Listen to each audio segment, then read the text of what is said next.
like 2 minutes to actually start the podcast, so let people come in. That's cool.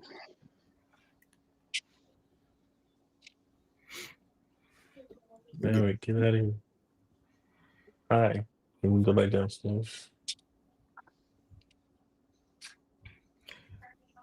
Damn, where the comments at? Hold on now. Let me see. Did I tweet it from the right Twitter page? Oh yeah, there we go. I'll retweet it too.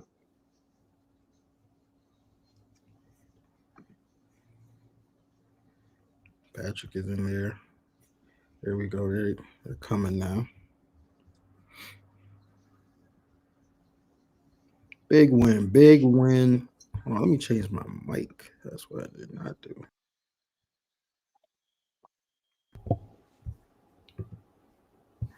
We got a legend. We got Duke Legend in the building today. It's a bit of a stretch. I'll take it. Oh yeah, the Caleb Foster. There will be no Caleb Foster slander, I think, for a while now. I shouldn't have been.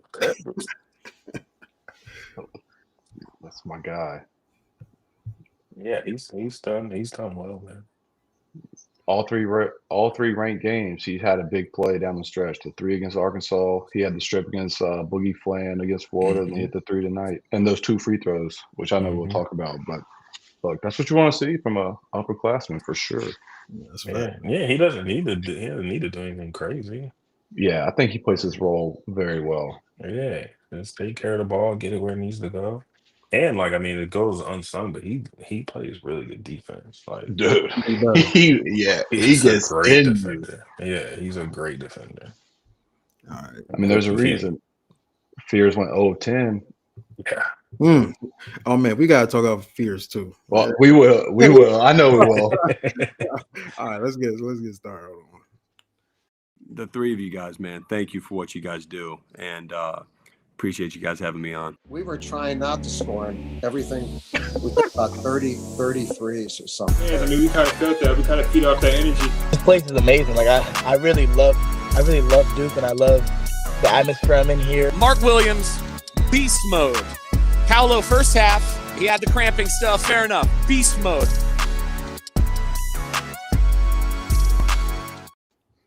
Yeah. Oh man, as we started this show, I just got a tweet from Tim Brando. That's funny. Oh man, I told him he was terrible on the mic. You did. But welcome to the Crazy Cast. Welcome to the Crazy Cast. We're back after another Duke victory. 10-0. 10-0 to start the season, the best start in the Scheyer era. Oh man, we got a lot to break down today. Got our guy JMann in the building. I think Russ will be joining us midway through. He's on dad duty right now. But we also got a legend in the building, returning to the podcast. One of the best shooters in Duke history, Mr. Andre Dawkins. Welcome, my guy. Appreciate you joining us. I appreciate you having me, man. Glad to be back for sure. Yeah, especially after a win. I don't think. I mean, you've seen it. You've probably seen all the discourse after losses. So I don't even need to, tell you about that. But it would have been very interesting if we saw the other side today. But fellas, a big win. MSU 66-60 at the Breslin Center. Duke is now 3-0 at the Breslin Center. I said we could call it Cameron Midwest at this point. We don't lose there. Tom Izzo, Duke is your daddy. I'm sorry, man. Legend, but yeah, we are giving that belt consistently to Tom Izzo. Caleb Foster, big shots. Cam Boozer, big second half. What are y'all initial thoughts? We'll start with Dre. How you feel about this win? Yeah, man, it's a good win, a great win. To go up to Michigan State, hostile environment. They're a really good team. Pretty well balanced. And to not have, I think it's happened a couple times now. We just haven't quite had our best, but still, figure out how to make plays down the stretch and win. So Yeah, I mean, I think it's important for this group to continue to just find ways to win and find different ways to win.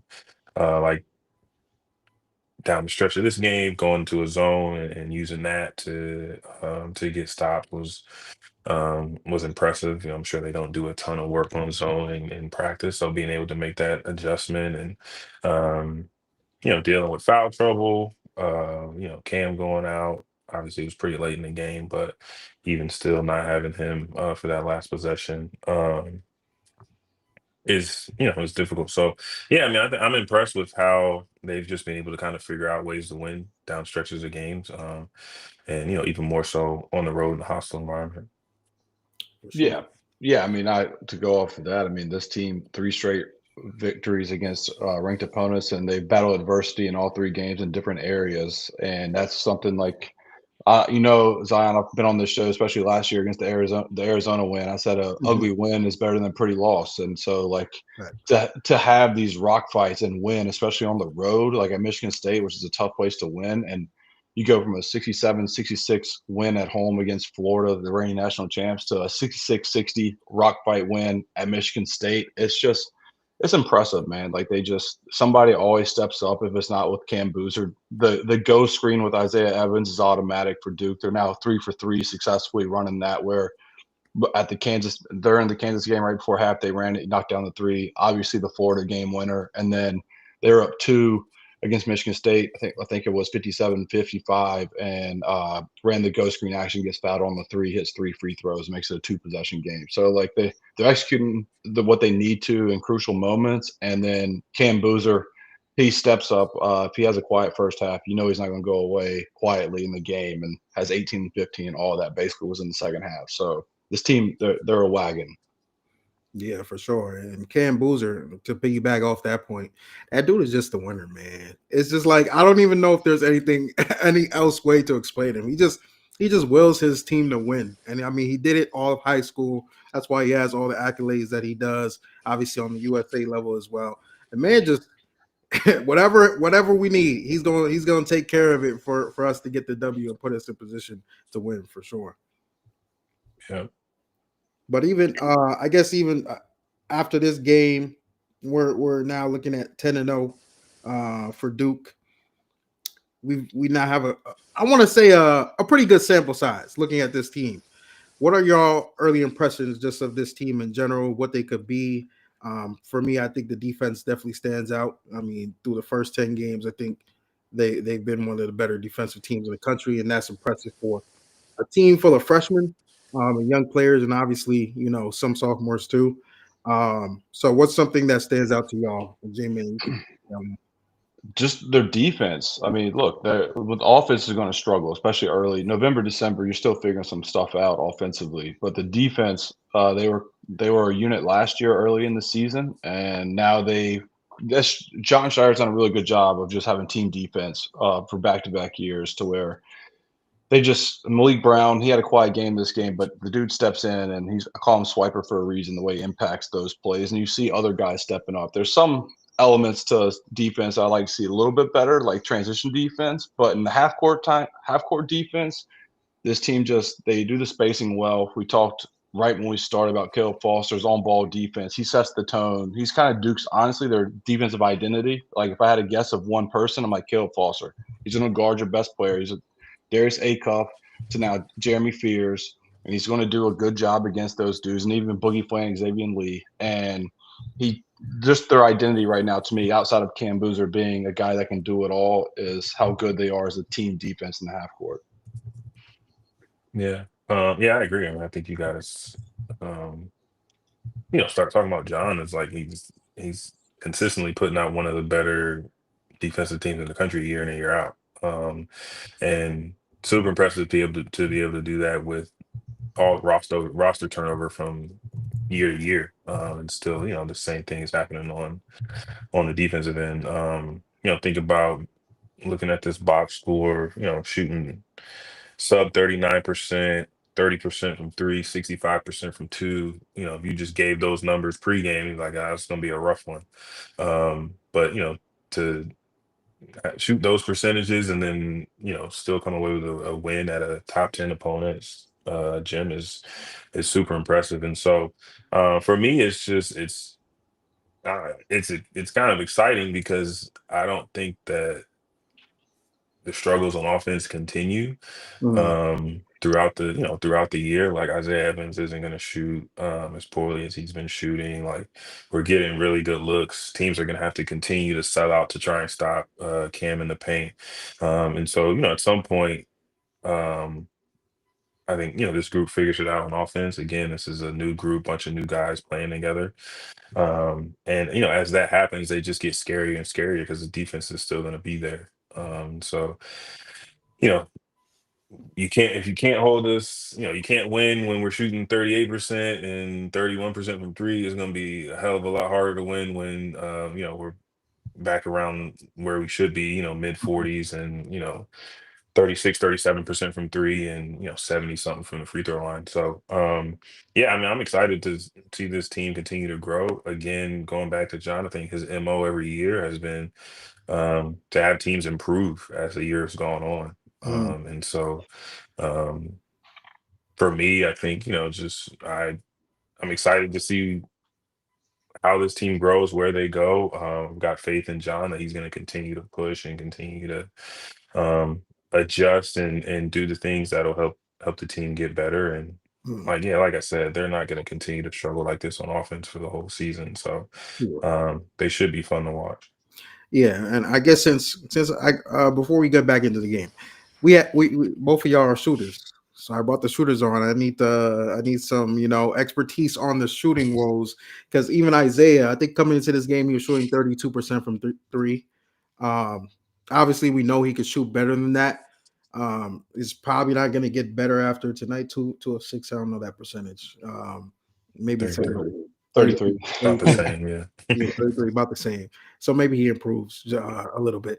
But that's 10 games in. Are you worried? Is there anything you guys are seeing mechanics wise? I know I think JMann last year you pointed out with Khan, it was his feet getting set. I think you said one in front of the other instead of parallel. Is there anything you guys have been seeing with him and in general with this team? Khamenia shot 3 of 6 tonight, so I think his shot is going to start falling more consistently. But yeah, to give me y'all perspective on this. I'll let Dre go first. I'll let a former Duke shooter go first, and then the D3 guy can go next. No, with Isaiah,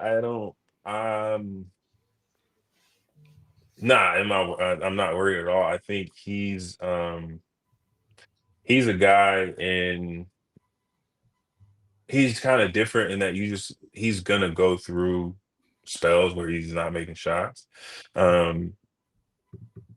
Just because he's streaky, and you just got to kind of let him keep shooting, and eventually he's gonna have those spurts where he hits 5 in a row or 6 in a row or 7 for 9 or whatever it is. And yeah, it'll eventually average out. I mean, the only thing I would maybe say is he could be a little bit better with shot selection. I think sometimes he takes some pretty tough ones. So 2 for 6 could be 2 for 5 if we don't jack one of those up. But at the same time, like, as if I was his coach, I wouldn't really say anything to him because he practices those shots and he can make those shots, and he can he can completely blow a game open. And so with guys like that, you kind of just want to leave him alone. And make sure they're continuing to put the work in, which I'm sure he's doing. And yeah, I mean, the only other thing I would say is, hey, let's see if we can get a layup, get fouled, get a free throw, watch something go in, just to give ourselves a little bit better chance of finding that zone, where he can turn a close game into a blowout in just a couple possessions. Yeah, I mean, that's basically it. I don't see anything mechanically or anything. He loves to shoot contested ones, which when he gets on fire, like, they're tough as hell to make, like, in a good way. But they just, the Florida game, one shot in the Florida game and one shot in the Michigan State game was like a quick transition 3 in 3 seconds where it just like grazed the front of the rim and kind of wasted possession. And that's like one that you kind of want to get out of the arsenal. But I think his shot, like his shoulders are always square. Like I don't really look at the feet. Like the Conk and nipple thing was he was more comfortable, at least early in the season, of catching off of, I think it was having one foot planted and ripping through the other instead of like hopping into it with both feet. But with Slim, like a shooter like that, where as long as the shoulders are square when it's going up, I don't really care where the feet are going because I think the shoulders are what leads you to the rim. And he's hit those where he's like, if you take a still frame photo, his body's like this, and he just still makes the shot. So, maybe this first 3 of the game would be like an inside out where he's kind of just catch and shoot rather than coming off a contested flare or a slip screen or something where, it's a dribble drive by Foster and then Zay just kind of drifts to the corner, catch and shoot, and then he makes that first one. You see it go in. I mean, Andre, Dre, where you go, you see the first one go in, everything else just opens up. Or you get to the free throw line, everything else opens up once you see the ball go through the net. And so he did a good job with that against Florida. That was underrated about Scheyer real quick in the Florida game when they had that dead ball technical. I kind of thought maybe he'd go with Pat because at the time Pat was shooting unbelievable from the free throw line in the season. And he went with Isaiah, who was 0 of 6 at the time from 3 in the game, knocks down both free throws, 2 3-point attempts later, it's the game winner. So, he just needs to get to the free throw line and see the ball go in. But I think I love Isaiah's game. What he's done better this year is putting the ball on the floor and getting to the rim. And I think he'll continue to knock down threes. It's going to come for sure. Yeah, I trust, regardless of what percentage he's shooting, I trust Slim to hit the shot, with every shot he takes. So, let's hopefully see those numbers creep up. And I'm sure they will, especially going into conference play. I think we usually see numbers rise. Jared McCain had the issue, I think, maybe through the first 9-8 games, where he couldn't buy a basket. We saw the consistent videos of him working out after the game, and you saw where that ended up in the end of season. So we trust Isaiah regardless of the percentage. Couple things got to touch on this game. I guess let's get the Caleb Foster.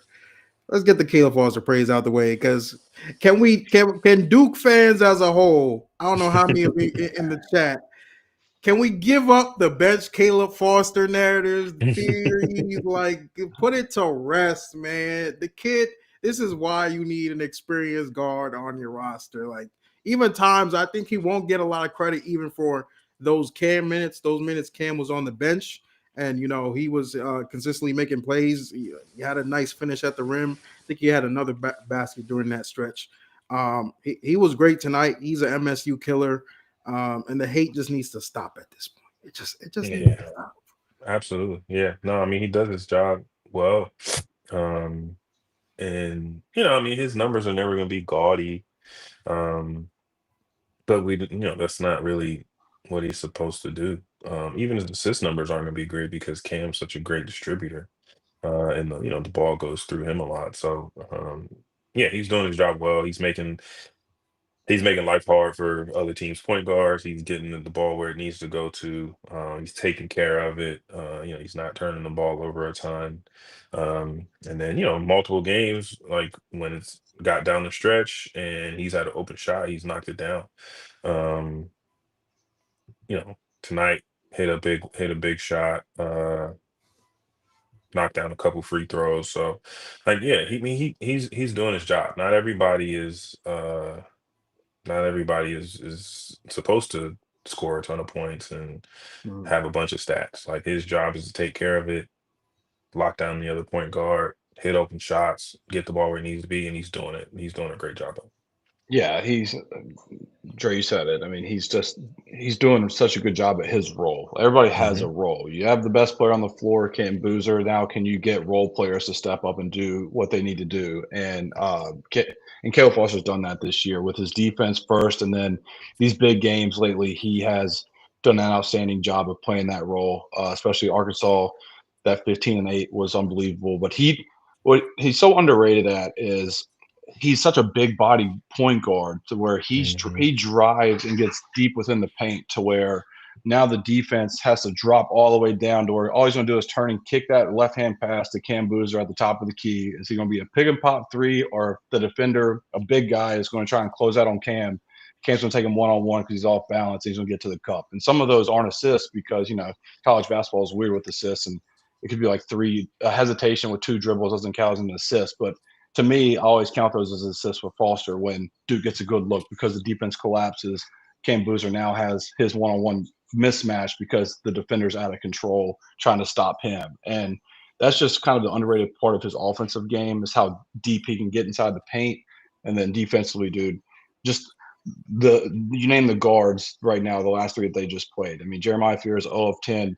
Boogie Flan, Xavier Lee was 1 of 10. Boogie Flan was terrible in the first half, got hot in the second half against Duke in general. And then Darius Akoff ended up being like 8 of 17, who's my favorite guard in college basketball, the way he can hit tough shots. So Caleb Foster's done a hell of a job to be a guy that Duke's 3-0 in those games because of his defensive responsibilities with those guys.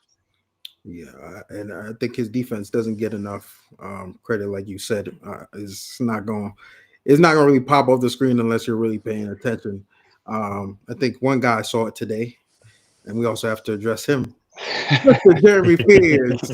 Jeremy Fears, my brother. I knew this was going to come back on you, brother. I knew it was going to come. He had 13 assists. Yada yada yada, whatever. Good playmaker, whatever. If you want to, if you're a basketball, I'm not here for all that. 0 for 10, buddy. 0 for 10, buddy. Blew a layup as time expired. Oh yeah, did that have any Vegas implication? It might have. No, because it was 1.5. Oh, okay. Yeah, I don't know what the over under was though either, but I think the under hit. Oh, okay.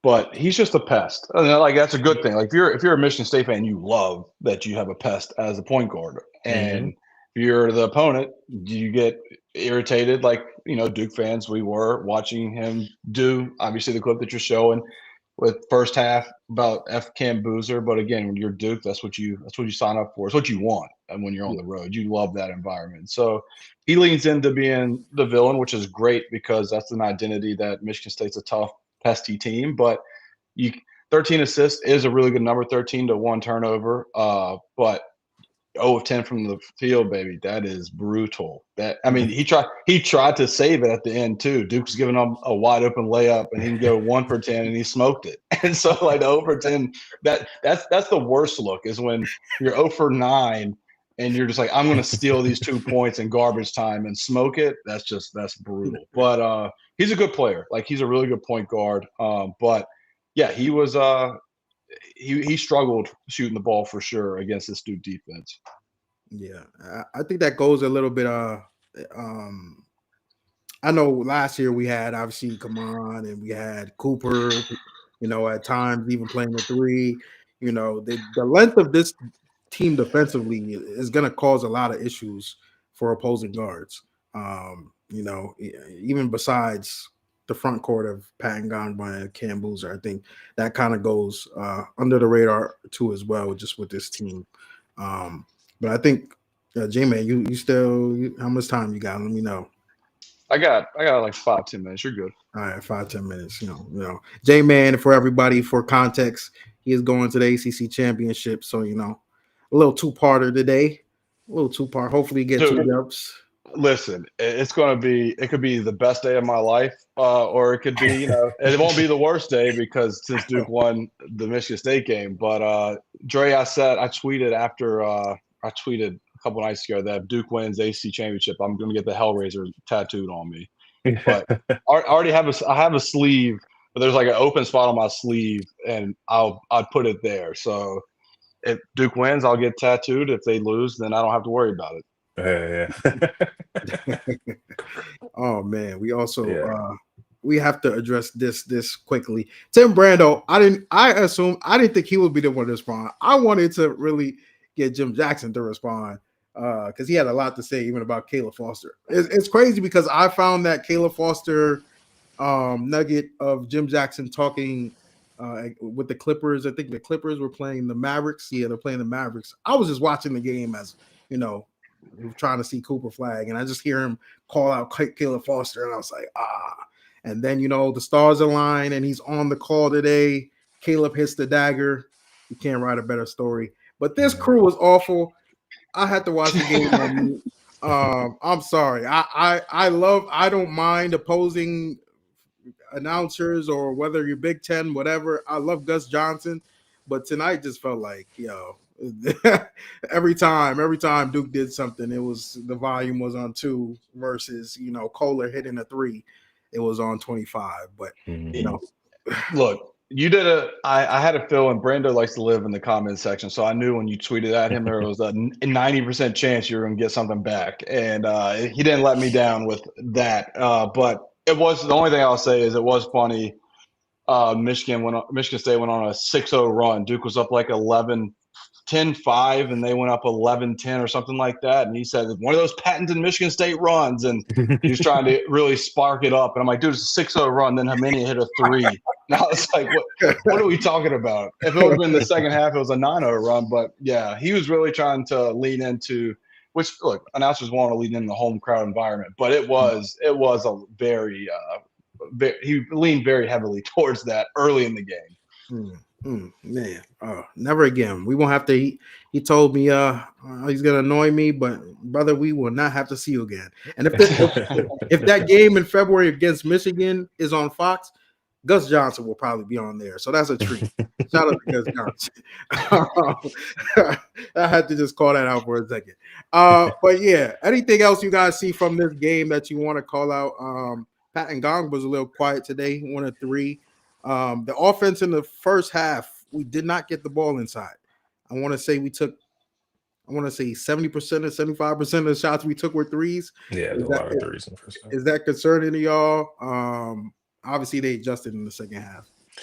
Nah, I mean, it'd be concerning if they didn't adjust in the second half. But they made a concerted effort to get the ball in the paint, get it to Cam, and let the offense run through him. And so, yeah, I mean, I'd be more concerned if there wasn't an acknowledgement. Like, it was clearly an acknowledgement, and like, all right, we're gonna do something different now because that's not working in our favor. So, I think they're fine. Again, I think they're gonna start making more shots as they get in the ACC season, and more teams are gonna sell out to stop Cam, and open shots are going to be there. And I think, we've got guys that can knock them down. So, we'll be fine. Yeah, I agree with that. I think that, Duke's kind of done that this year, where Scheyer said in post game that, we got a little 2-3 point happy to start in the first half, and then we got back to the basics. And that's something that he's done a very good job of, being a head coach, of second half adjustments from Texas game to now. Like, it looks like this team can just have the adjustments, and they got better looks. The threes that they shot in the first half, I know they shot 19 of them, but I really did not hate probably 15 of the 19 threes they shot. Like, it looked like it was in the offense, penetrating kick, because Michigan State had the game plan of shut down Cam Boozer inside the paint and make Duke kind of beat you from the outside. That's the one thing as a team right now. Duke's not shooting great from 3, and obviously it'll get better, but that's kind of the MO if you're playing Duke. It's like, okay, Cam Boozer inside, but everybody else outside of Isaiah, see if they can knock down threes. And Nick Khamenia came up huge for them, hitting 3 threes. And so I just think I'm not worried about the offense at all, really. For sure. Russ, welcome in, brother. Hey, what's going on, everybody? It's a great day to root for Duke, man. I tell you what, phenomenal day. I don't know what you guys have talked about. I was on dad duty. I was putting the baby down for a nap. So no clue what's been covered. I'm assuming most of it's been covered, but oh God, my eyes. Give us your thoughts. Give us your immediate thoughts. Is this some A24 shit? What are you doing? Good Lord, man. Popping it right out of the people's screen, coming at you in 3D. Yeah, man. Caleb Foster, dude. I feel like a proud dad, you know what I mean?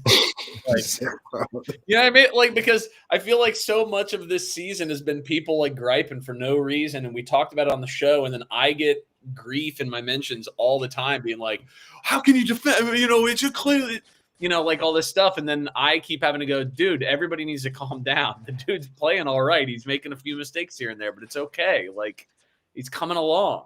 And then, when you see him in a big game like this, or he had another big game in a key spot earlier this year, I forget which one, but like, he's experienced. He's valuable. He's clutch. He can get into the paint. He gets 2 feet in the paint. He's going to make the occasional turnover, but like, we don't have that many players who can consistently get 2 feet in the paint, especially against an elite defense like this. So like, he was doing that. I mean, it was great to see him in the second half doing what he did. I mean, I thought he was outstanding today. Jesus. I'm a new dad. It's hard. I'm tired. It's like 12 for you, so I yeah. It's late. It's yeah. But yeah, man. And then Scheyer, the 3-2. I mean, what can you say about that? I'm sure you guys have covered that already. The 3-2 was not really. Yeah, go ahead. Not really. I mean, like, it was beautiful. I mean, what a beautiful move that was. I mean, I think that realizing that Izzo had Cohen Carr still in the game, who like is a non-shooting threat if ever there was one. Like, he's the least shooting threat on both teams, like, of anybody who's on the floor at any point, right?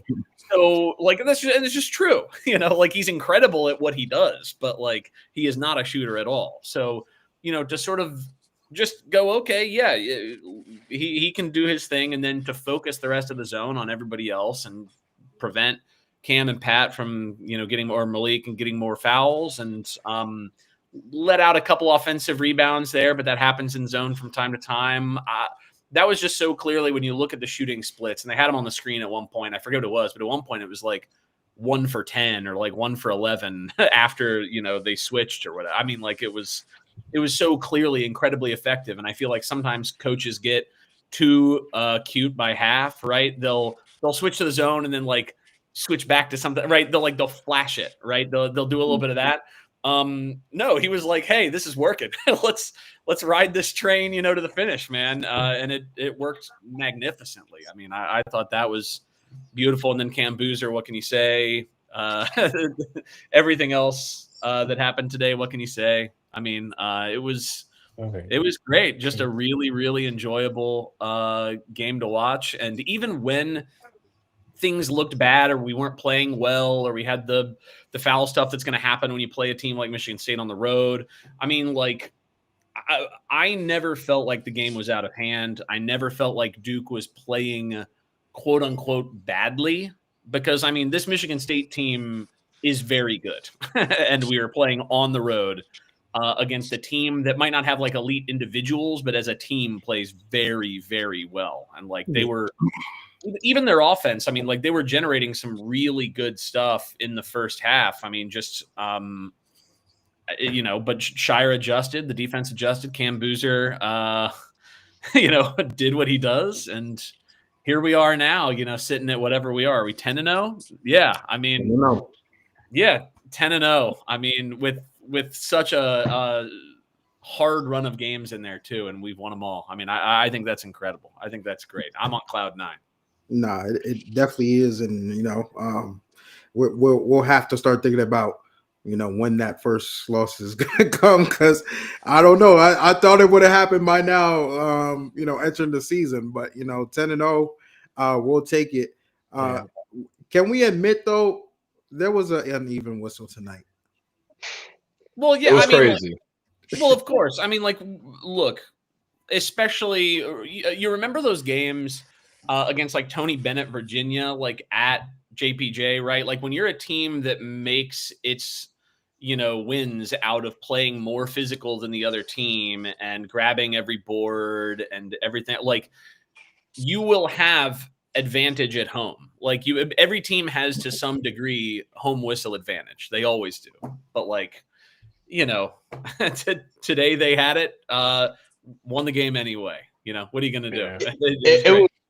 It was crazy. It was just a wild stat that like the Duke front court all had 3 fouls, and nobody on Michigan State starting 5 had more than 1 foul, which is crazy. Like, one, it's an anomaly, but 2, Cam Boozer's first 3 fouls, that's one thing he's got to clean up. Is just those are all like petty fouls, to where his 4th and 5th were not fouls. But you can't put yourself as the best player in that predicament. You can't get cheap ones, and that kind of he's going to learn. I mean, look, Dre, you've been in film sessions. It's going to be talked about like, hey, you can't do this because we need you on the court. And he played 34 minutes, but like especially his second and third weren't great fouls to where the stat looks bad about the 3 big guys having 3 fouls, but he's just got to not have – Duke can't do the cheap ones. Kind of like Isaiah had the foul going for the offensive rebound, and Michigan State was in the 1-and-1, and he fouled Fears.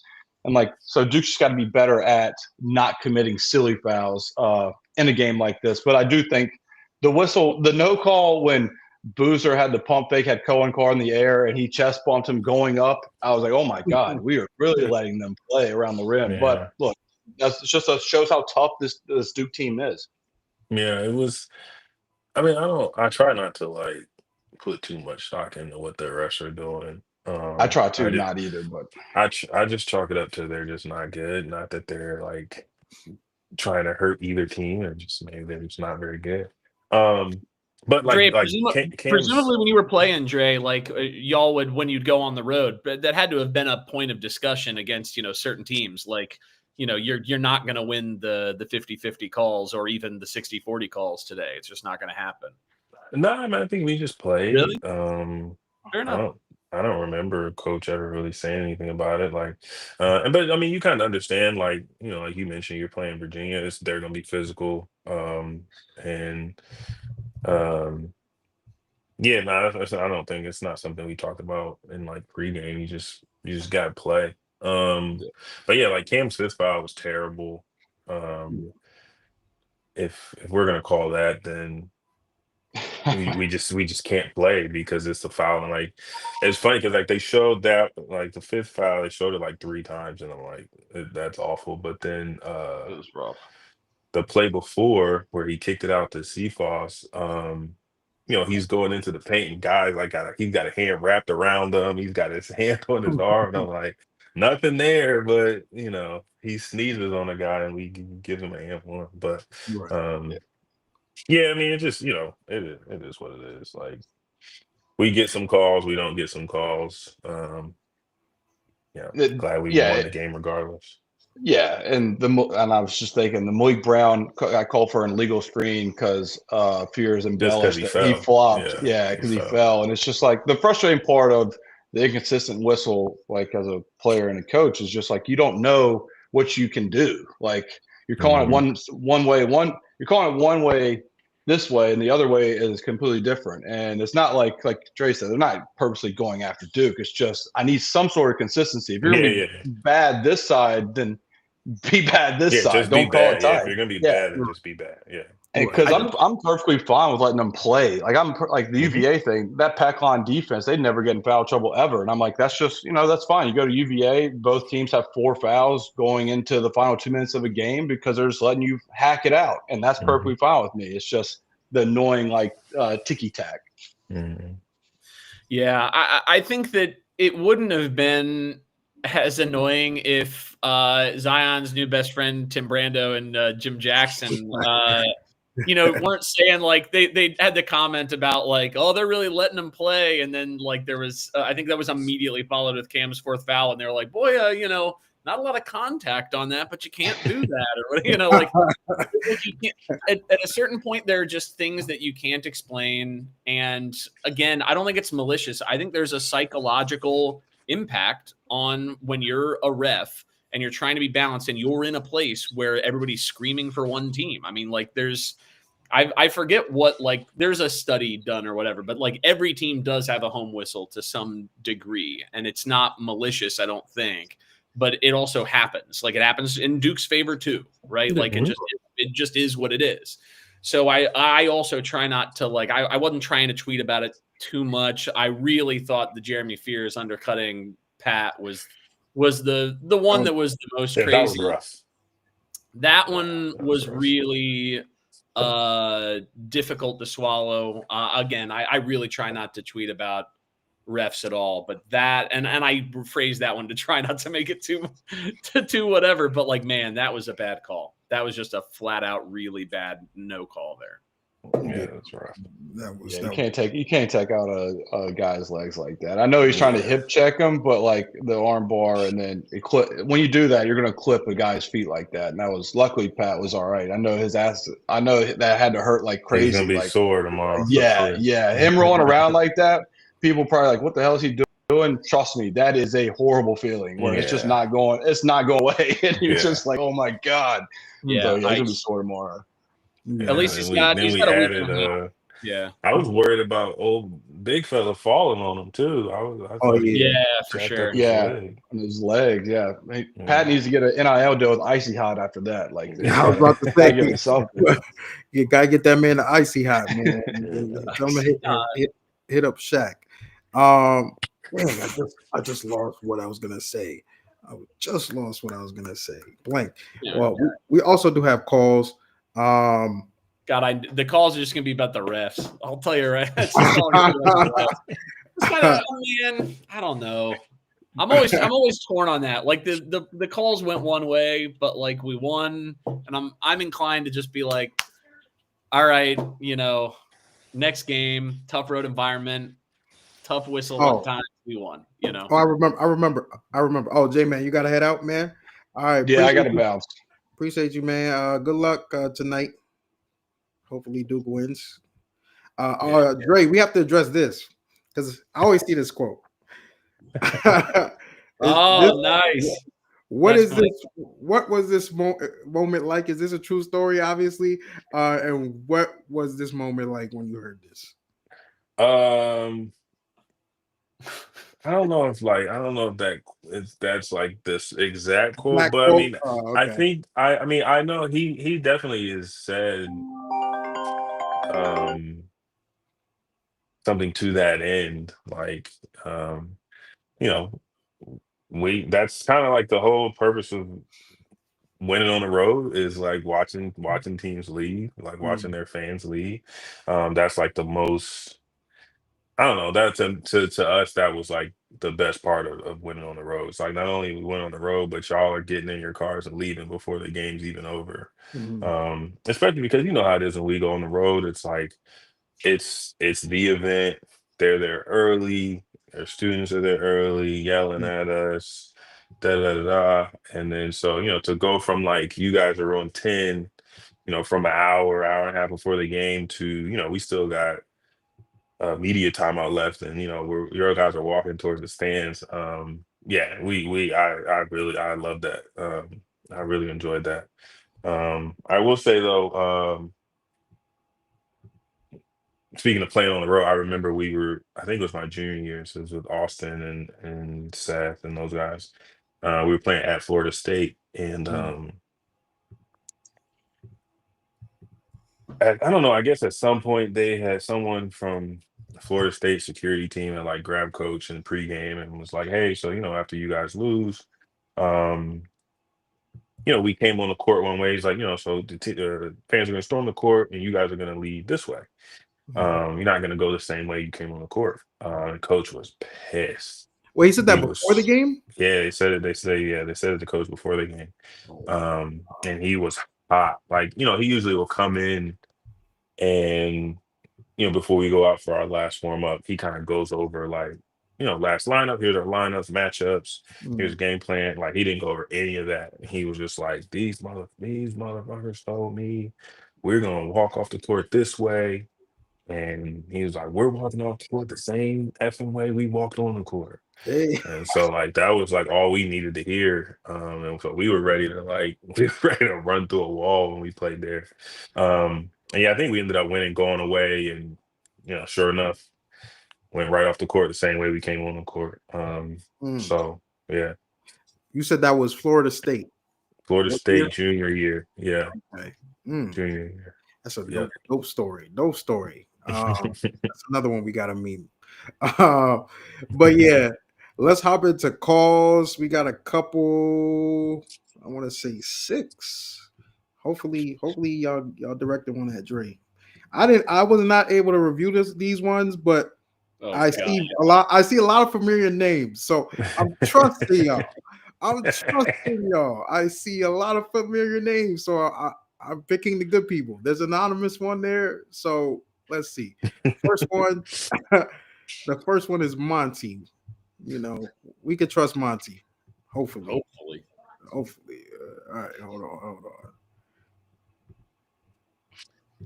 Caleb Foster haters, where y'all at? Oh my God, Caleb Foster's not a point guard. Caleb Foster needs to be benched again. Oh my God, shut y'all ass up.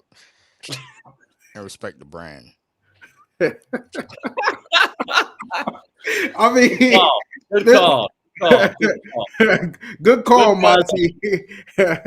There's nothing we can say to that. Like, you know, Yeah, respect. Yeah, next said. call. Well said. Well said. Shout out I like to the voice. Good voice work there. That was nice. Shout out to Will. Will is our next caller. What's up, guys? It's Will from the Duke Nation on Instagram. Appreciate everything you guys do. Just want to hear some talk about Caleb Foster, what he did well in this game, what he didn't do so well. I thought it was, the epitome of the Caleb Foster experience. We saw some good, some bad, but made some really big plays, especially when Cam went out with the foul trouble late second half. Got some big buckets, and his defense just next level, night and day from last year. The type of defender he is. But yeah, that's all I got. And Russ, would love to hear some more about K Academy if you'd like to talk more about that experience. Yeah. Ding. Putting it on there. Dre, that's an inside joke because Russ, there was like 4 straight episodes Russ brought up being at K Academy this year. When you get to go, you got to. I got to wear the hat on the show and the shirt. I had all the. Oh, you played last year? No. I was there. My buddy Dan was there. I was his guest, and so yeah, I was there all week. It was great. It was a great time. Yeah, K Academy is a lot of fun. Yeah, it's insane. Yeah, I don't even know what Caleb did bad other than he missed a couple shots. Really good defense. I mean, you look at the shooting splits for the guards for Michigan State. I mean, 0 for 10 from Fears, obviously. 0 for 5 from Tang. I mean, Fort barely played, and his only basket was that, slam dunk. I mean, the guards didn't do anything. I even saw him switch on to Carr a couple times, right? He had some places where big block on Carr too.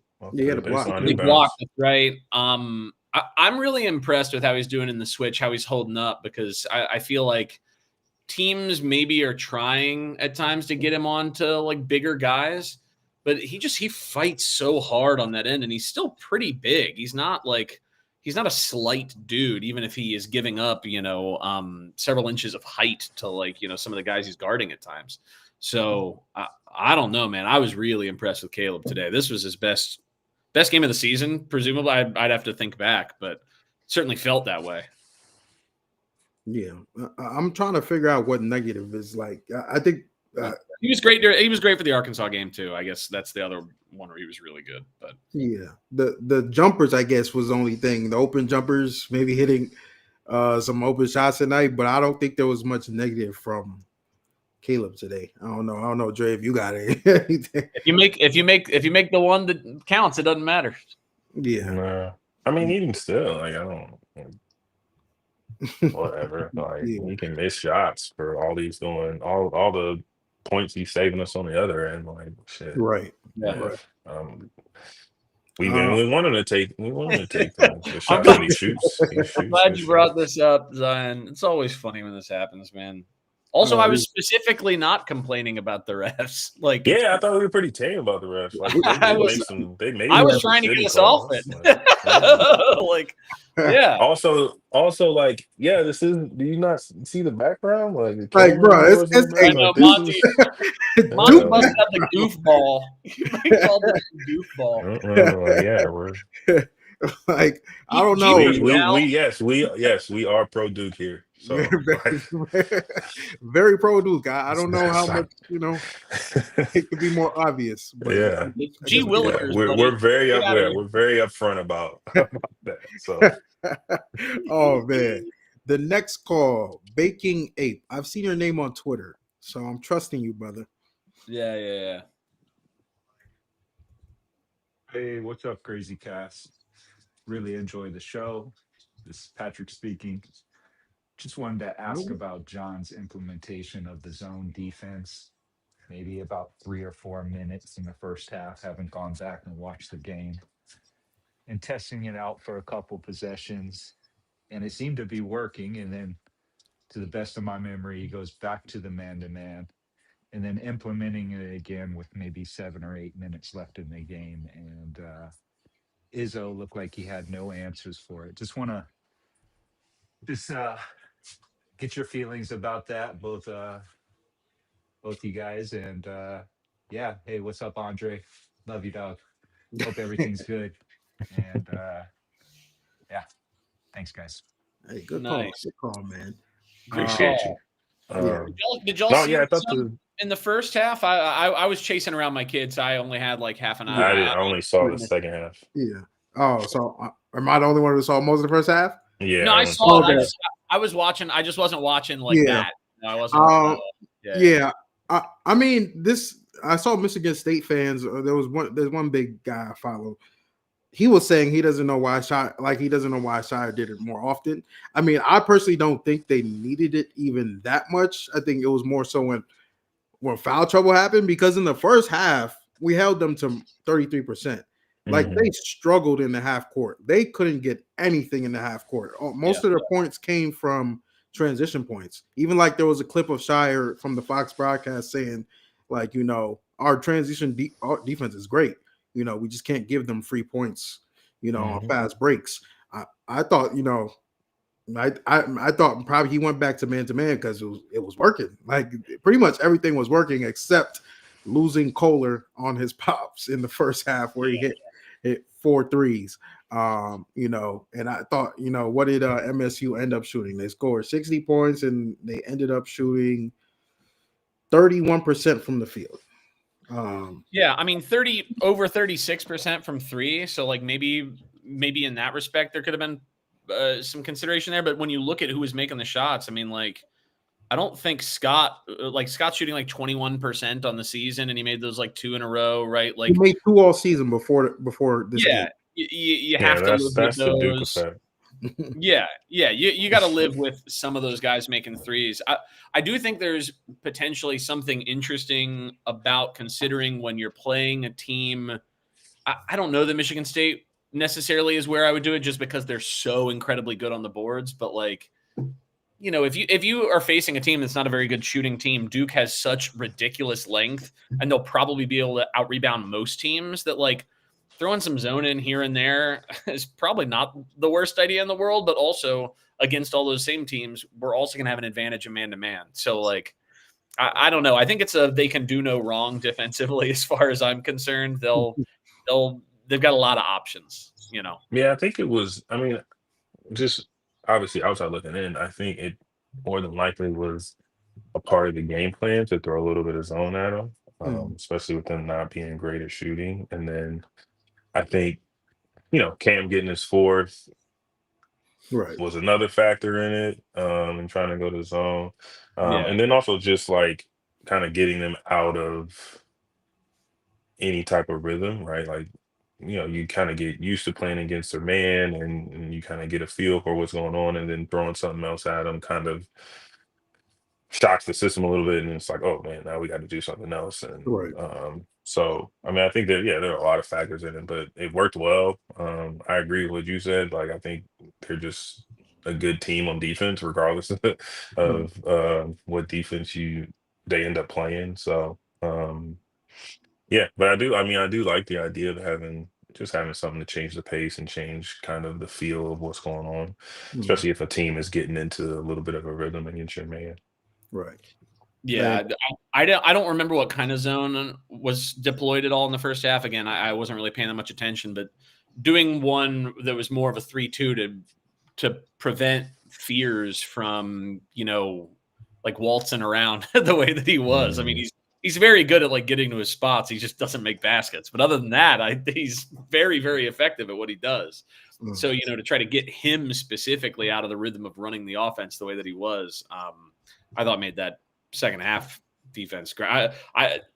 Dre, maybe you. How many times while you were there did y'all deploy a 3-2? I mean, like, I feel like you don't see it that Nah, much at Duke, like at all. we never. No, we didn't have a 3-2. I mean, we had a 2-3. Yeah. That we tried to emulate after Syracuse's zone, with super high wings and that kind of thing. But no, we never did a 3-2. And Kohler did not make a second half three. He was 0 for 1. Yeah, so they cut that water off for sure. Good. If I had to watch him make another wide open 3, I was gonna throw a remote through the TV, man. And it was wild because like there were so many points. I was like, yo, Duke has a chance to just stretch the lead, consistent stop after stop. And then, when they couldn't stretch the lead, someone hits a 3, whether it was Scott or Kohler in the first half. Like MSU was just hitting timely 3s.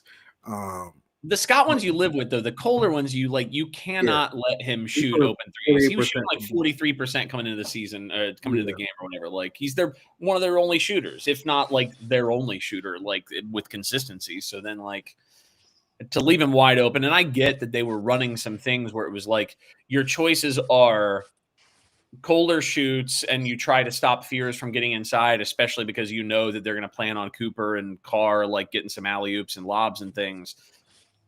But you can't just let a guy like I'd rather see that at times because like we've still got a lot of big dudes inside. Like even when they're pulling out Pat to guard Kohler or whoever, right? Like you're still going to have a lot of size inside. The Fears is going to have to make a really good pass over, which he's a really good passer, but I don't know. Again, that's why the 3-2 I thought was so beautiful in the second half. It was great. For sure.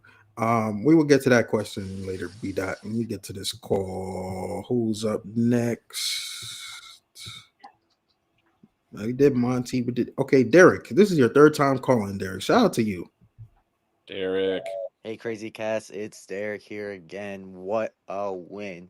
10-0 to the start of John Scheyer's 4th season. Cannot complain about that one bit.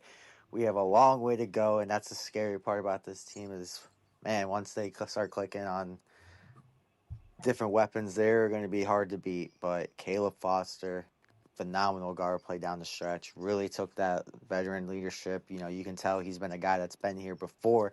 Obviously, he hasn't been in situations like that, like a lot of his career, because last year, Proctor, Sion, Knipple, all of them were in the game and he kind of watched it, but he took that next step and I'm proud of him. All the hate he gets is just unbelievable. They just don't know who to blame it, so they put it on him for no reason. But hey, he played his heart out. I'm happy for this team. Came out with the win. On to the next. Let's go, Duke. Duke, mother.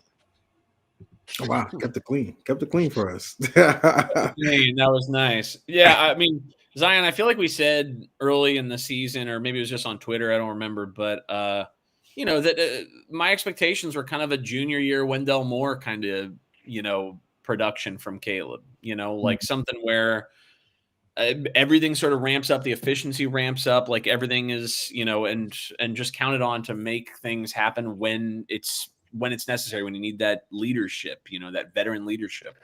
And he's so much more efficient so far this season, which, again, given who we've played like 3 top 10 defenses. I mean, like, he's acquitting himself incredibly well. Yeah, for sure. I mean, yeah, kudos to him, like, for embracing the role that the team needs him to play and not, trying to do, because it's not like a super benefit to him, right, for him to not put up big numbers. But in order for the team to be successful, he's got to do what he's been doing. And that's not as easy as it sounds. Like, not everybody's able to do that. Not everybody's able to put their own interests to the side in order to help the team look better. And so, yeah, like, can't say enough about how he's been this year. He seems like he's been a great leader. And emotional leader, and just kind of leading from out in front. Like, he's going to be scrapping after loose balls. He's going to be picking up. He's going to be doing all the little stuff.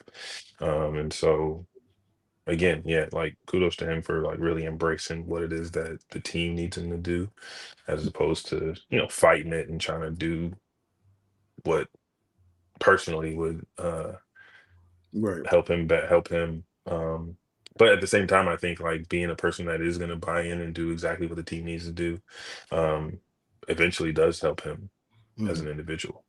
For I was sure. gonna say, like, it would have been very easy for him to transfer and start for like, what, 95%, more than 95% of other teams where he, could have been more of like the guy, right? Put up some more gaudy numbers. But like, if you're a player like him who has aspirations at the next level, you're not going to the next level to score 20 points a game. You're going to the next level because you're going to prove you can help teams win games with, timely shots and good defense and doing the little things like you said, Dre. So like I felt very strongly that when he chose to come back, that was a tremendous sign mentally for like what he was going to be able to bring to this team. And I think a lot of people in the offseason just saw what he did last year where he struggled and they were like, we just can't like have struggles again this year. It's like, yeah, but he could be playing for Mississippi State right now, putting up 25 points a game if he wanted to or whatever, right? Like, but instead he wants to win. Like that's everything you want to see in a player. That's what Scheyer's like whole thing about bringing back players has always been about, like player retention. You're seeing it pay dividends here with Caleb, and hopefully we'll see it again next year with who he brings back next year, and so on down the line. That continuity, you can't replace that in the portal. You just can't. Right. 100%. Let me show this quick tweet that you sent because it is hilarious. Hold on. Yeah.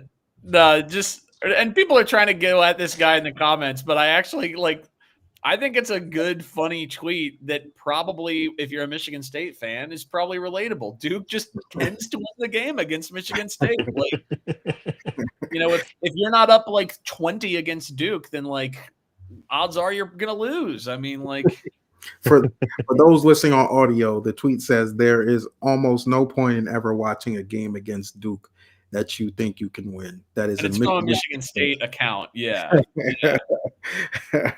BTA consistently to Michigan State. Even posted I posted the highlights yesterday of Andre. I think you gave Michigan State like 20 or something at the Garden. 26, but nobody's 26. My fault. My bad. 26. Yeah. That was on the Draymond Michigan team. Yeah, that was a pretty good team. Funny thing about that is like, in college, like you have a big game, like it's cool to, you go home and you're like, oh, because we're Duke, we're gonna be all over ESPN, and like it's gonna be so I'll get to watch myself on ESPN later. And that was 9:03 for Coach, as when he broke Bob Knight's record. So it was like no one cared about the actual game. Like it was no highlights of the game. It was just like Coach won 9:03. So it was like, all right, well, that was a waste of 26 points. Oh, sorry, I've got the clip. It's not loading, but update your internet. The game I know of. Where... the first highlight being a dunk is funny. Yeah, that was just me paying attention and scouting, because when they ran that play, they just kind of blindly would throw it back. And so when we scouted it, we were like, whoever's on that backside, you can just like kind of run with impunity because they're just going to throw it. And sure enough, they did. That's so cool. Water. That jumper, man, we missed that right there. That's an all-time jumper right there. I like that jumper where the net doesn't move. I always like that's the most satisfying type of shot to see, where like the net is just frozen in place. It's good. Feels good when that happens. All right, we got one last caller, anonymous, but I think it's good. Here we go. It's good. I just don't know. Shout out to John Scheyer. However, I do not want to be ranked number one. With that being said, Duke motherfucker. I don't think we're going to be ranked number one. No, we're not going to be ranked number one. But Michigan will be one. Yeah, Michigan, and then who's number 2? Because they're number 3. Well, I mean, Iowa State just beat Purdue by nearly 30 at Purdue. Like, so if anybody jumps ahead, like it'd be something like that. I mean, Arizona is at number 2, and until they lose, they're going to stay. Right. Arizona and Michigan. Yeah, and Michigan number 1. They should just have them leapfrog Arizona if anything. Yeah. I don't know. I like being number 1, but I don't know. Who cares? Like, it doesn't matter. Yeah. Dude, when you look at Michigan's slate coming up, like they might be undefeated until like January 30th. Like they will go a very long way without losing a game. I mean, like maybe when they go to the West Coast, like that Washington, Oregon, just with the flight travel, like maybe that gets a little tricky. Maybe like, if Oregon's healthy, I don't know. But like you look at that entire slate, there is nothing intimidating there until Michigan State. And if they beat Michigan State January 30th, you really are just looking to Purdue and Duke like after Valentine's Day, right? Like, so Michigan is going to be number 1 at some point. I feel pretty confident in that. And I have no problem being, as long as Duke continues to win games and is headed for a 1 seed, I just don't really care, right? Like, that's the main thing. If we get the 1 in the region we want, then who cares? Y'all can have the rest. Yeah, that's really. It's like it's stay ahead of UConn, right? Because like they're I think really the only 1 seed contender that would very clearly want the East. The East, yeah. Same way that we would. So like everybody else is going to go somewhere else. Like it's a bunch of teams fighting for the Midwest right now, frankly. So just stay ahead of UConn, be a 1 seed, and I would be overjoyed to go into a tournament in that scenario without question. That is crazy though. That at least on KenPom we dropped from 3. We didn't drop. I think our net rating went up. It's Iowa State won by 30 against the team. Iowa State, so they jumped. They were number 2. Purdue, I think, was number 2 going into today. And then Iowa State beat them on their own floor by an insane amount. So Purdue obviously fell, and Iowa State just bounced incredibly high in their net rating. So, when you beat the brakes off a really good team, I mean, the same thing happened with Michigan. Same thing happened with Gonzaga. Obviously, after they got the brakes beat off them, then they beat the brakes off Kentucky. I mean, like if you win by 30, like that's going to make a huge difference in your net rating. It'll even out over time, but like especially early in the year, like that kind of result is so damn good. Kentucky's still top 20. That's crazy. Yeah, boy, Kentucky fans are. I'm loving that. I'm loving all of that. Give me that. Oh man, I've been just reading all their. Yeah, they articles. Just got killed, didn't they? Yeah, they lost by 40. Yeah, they got killed. Gonzaga, man, I like. But because Gonzaga got destroyed by Michigan, I think everybody like wrote them off. But like Gonzaga is one of the best Gonzaga teams I've ever seen. They just happened to lose by 40 on one given night, right? Like they're really, really good. And I think they came out with like a let's issue a reminder, Yeah, that was a Kentucky home game basically too. That's crazy. Yeah. Zags beat Alabama by double digits, beat, Creighton by like 30, Oklahoma by like 40. I mean, like, yeah, they're smacking teams. They just got smacked that one time, So there were a quick couple questions before we get out of here. I saw a lot of Cayden questions. What are y'all thoughts on Cayden, where he is now? Although I thought he made a couple good plays today in the first half. Maybe not better the second half, but what are y'all thoughts on Cayden?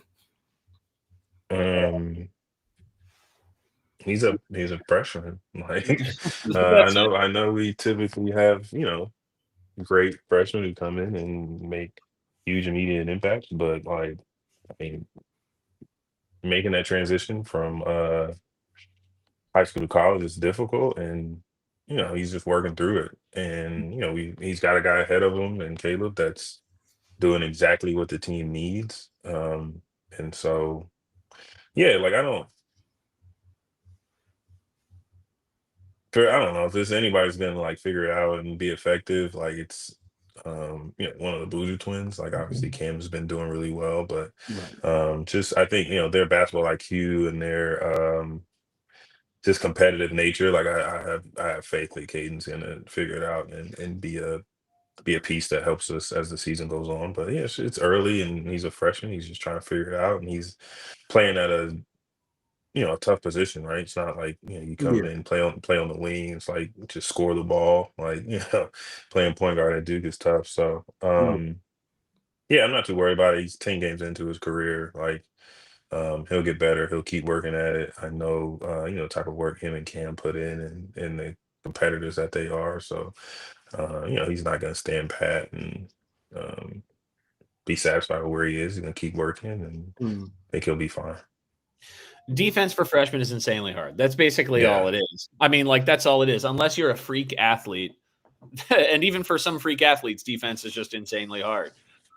So of course, Caleb Foster is much better than him on defense right now, as he should be. He's 2 years older, right? Like it's the name of the game. I think I'm pretty impressed with Cayden on offense. Honestly, I know the shot isn't really falling. It's a little funky, but the game doesn't seem he doesn't play sped up like when he's on offense. He looks like he's playing within the rhythm of the game really well, and that's something that for freshman point guards is another thing that's really hard. Like you usually see him, toss the ball away a lot, try to force the issue, get over their skis a little bit. So he's not that guy at all.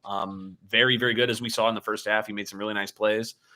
I think, just as the defense comes along, which, it'll take time, and as the shot improves, which again, probably will just take a little time, he's going to be a really, really valuable piece for Duke, next year and however long we have him.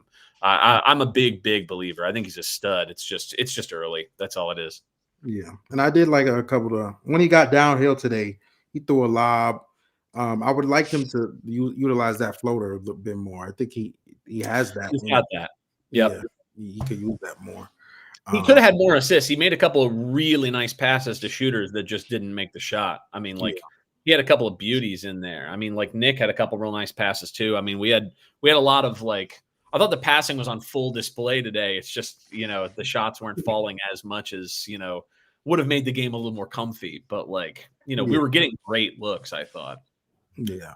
I'm confident this team will get better at hitting open shots because that has been a little bit of issue. Dame hit his tonight.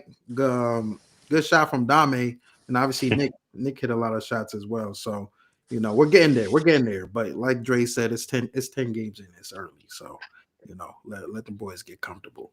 I don't see any more questions. Any final thoughts from y'all, man? Dre, man. It was a pleasure having you on. You got any last remarks? Anything to plug? Nah, man. Appreciate you having me on.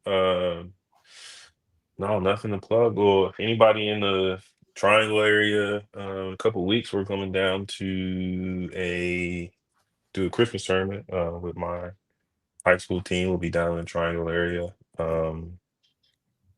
at the First Bank Charger Classic down there in I forget the city name. But yeah, it's somewhere in the Triangle area. So we'll be down there. We play Cardinal Gibbons in the first game. Arnold Gibbons. That's who went there? I feel like Ian Jackson. Did he go there? Oh no. Yeah, they've had some dudes come out of there, I think. They're typically pretty good. So yeah, excited about that. Be back in the Triangle area with my high school team. And yeah, only other thing is for all the Duke fans, just relax a little bit, guys. Just take it easy. See a lot of like the ceiling is falling 3 minutes into the first half of games. Like just let's just let these games play out. But yeah, no, excited about this team, and I think this team has a potential to be really, really good. So I'm excited to see them continue to grow and get better, and expand on what they've already done. I mean, they've already done a lot of impressive stuff. So I'm excited to continue watching. It's not as flashy, as the year Right. before, Yeah. but they're very good. They're very, very good. Yeah. Yeah, and I echo that sentiment. You know, it's not all about the viral dunks we got from Cooper Mhm. last year. You know, this team just gets the job done, and that's just good enough. And you know, For sure. and a landscape that you know is not as we don't have as many juggernauts as we did last year. You know, I think Mhm. that's bodes well for this team in March. So we'll see. But we definitely appreciate you for joining us today, Dre. Anytime you want to come on, it's an open invite. You know, you ever just feel like, yo, I got some thoughts, and I'm seeing some tweets. You know, the door is always open for you all here. So we definitely appreciate you tapping in with us for sure. Yes, sir. Yes, sir. I'll definitely be back on at some point during the season for sure.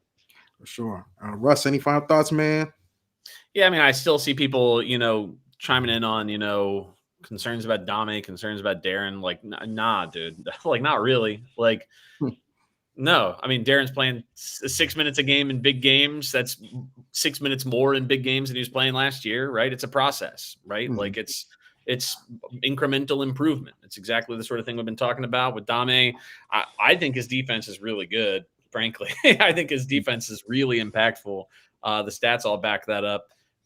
Yeah, he's not generating a lot of assists on offense, and the jumper sometimes doesn't look great, but he's still shooting 36% from three. I mean, I don't know. I think he's doing fine. I think kind of Duke in general is just an embarrassment of riches right now, and yeah, not as sexy for Sports Center top 10, but I'd rather have 10 wins than top 10 plays. You know what I mean? Facts. Let's go.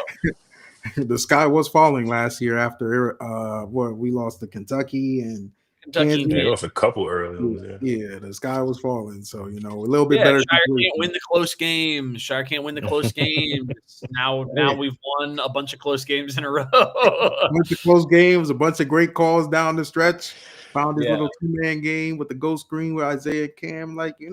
It's a process. It's a process. And I tweeted the other day, we were 9-0, and I still feel like the team, has a lot more room to grow, So, and I still feel that after 10-0. So, hang in, y'all. It'll be all right. As for our next show, I think we're not doing one after Lipscomb. Texas Tech. No, I gotta think. We hope you don't have to do one after. Yeah. Knock on wood. Hopefully, the next one will be Texas Tech, December 20th at MSG. So that's a Saturday night. So that'll be a late show, but we appreciate y'all for tapping in with us. 10-0.